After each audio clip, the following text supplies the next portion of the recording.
Welcome back. We're on Deuteronomy chapter 29.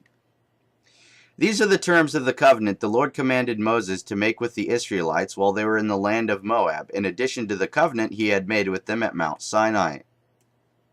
Moses summoned all the Israelites and said to them, "You have seen with your own eyes everything the Lord did in the land of Egypt to Pharaoh and to all his servants and to his whole country, all the great tests of strength, the miraculous signs, and the amazing wonders. But to this day the Lord has not given you minds that understand, nor eyes that see, nor ears that hear." And why not? Why not? "For 40 years I led you through the wilderness, yet your clothes and sandals did not wear out. You ate no bread and drank no wine or other alcoholic drink, but he gave you food so you would know that he is the Lord your God.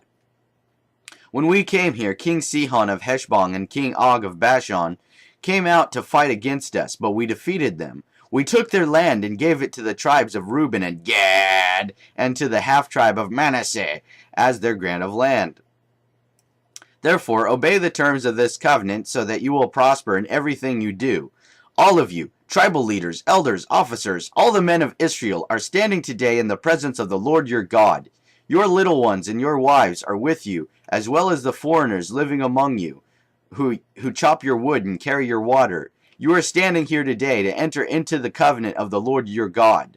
The Lord is making this covenant, including the curses. By entering into the covenant today, he will establish you as his people and confirm that he is the Lord your God, just as he promised you and as he swore to your ancestors Abraham, Isaac, and Jacob. But you are not the only ones with whom I am making this covenant with its curses. I am making this covenant both with you, who stand here today in the presence of the Lord our God, and also with the future generations who are not standing here today." But of course the future generations didn't get to see the miraculous signs, and that's the kind of thing that they're going to need Moses. "You remember how we lived in the land of Egypt and how we traveled through the lands of enemy nations as we left. You have seen their detestable practices and their idols made of wood, stone, silver, and gold. I am making this covenant with you so that no one among you, no man, woman, clan, or tribe, will turn away from the Lord our God to worship these gods of other nations, and so that no root among you bears bitter and poisonous fruit." Well, if people do decide to worship the gods of other nations, maybe that says something about Yahweh.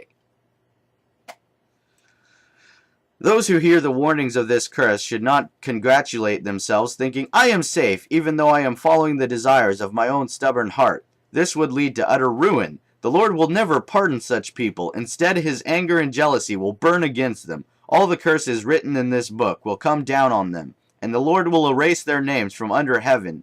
The Lord will separate them from all the tribes of Israel, to pour out on them all the curses of the covenant recorded in this book of instruction. Then the generations to come, both you and your descendants and the foreigners who come from distant lands, will see the devastation of the land and the diseases the Lord inflicts on it." What a loving God. "They will exclaim, 'The whole land is devastated by sulfur and salt. It is a wasteland, with nothing planted and nothing growing, not even a blade of grass. It is like the cities of Sodom and Gomorrah, Admah and Zeboim, which the Lord destroyed in his intense anger.' And all the surrounding nations will ask, 'Why has the Lord done this to this land? Why was he so angry?' Yep, that's what they will fucking ask. And they're going to expect a goddamn good explanation.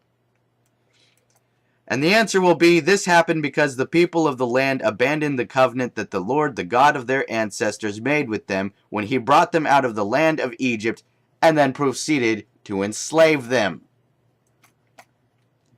Instead, they turned away to serve and worship gods they had not known before, gods that were not from the Lord. As if that's any worse than worshiping Yahweh.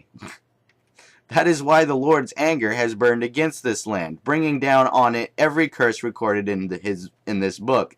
That's why the Lord's anger has burned against this land. It's because they went and worshipped other gods. It's like, of all the fucking things, that's why you're going to do it, is because they worship other gods just as ridiculous as Yahweh. Alright? My attitude towards people who worship gods is not fucking burn them to death. My attitude is, hey, let's educate them, show them how fucking ridiculous it is.